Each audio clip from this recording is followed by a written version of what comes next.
Assalamualaikum warahmatullahi wabarakatuh. Saya berada di Teluk Panglima Garam di Teratak Sofia Homestay. Ini adalah unit baru di Teratak Sofia. Okey, tuan-tuan dan puan-puan yang dihormati sekalian, kita berbicara mengenai faraid, mengenai harta pusaka, mengenai apa yang ditinggalkan oleh si mati. Kita tahu dahulu, first saya nak terangkan mengenai rukun pusaka. Rukun pusaka ni ada tiga. First adalah si mati. Si mati memang confirm si mati ni telah mati. Kalau dia masih nazak, dia masih di hospital, dia masih belum meninggal, jangan berbicara mengenai harta pusaka.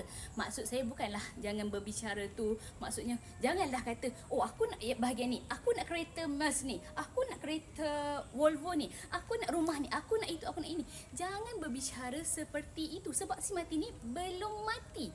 Bukan saya kata jangan buat perancangan. Jangan salah faham. Hegi kata, Syazwani kata jangan buat perancangan. Saya kata jangan berbicara mengenai harta pusaka kalau si mati ni belum mati. Awak jangan salah faham pula Hegi.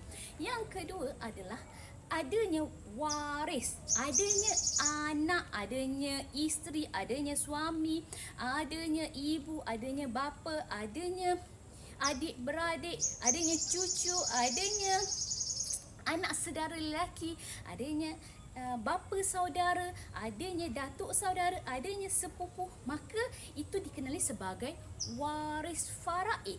Okey? Seterusnya adalah yang ketiga, adanya harta. Kalau nak berbicara mengenai harta pusaka ni, mestilah harta ini ada. Bukannya harta orang lain. Oh, saya nak bahagian ini, tapi harta ni adalah milik si fulan.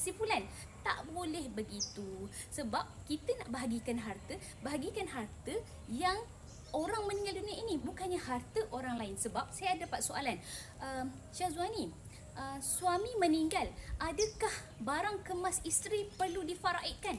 Tidak perlu, sebab itu barang kemas isteri. Itu adalah hak milik isteri.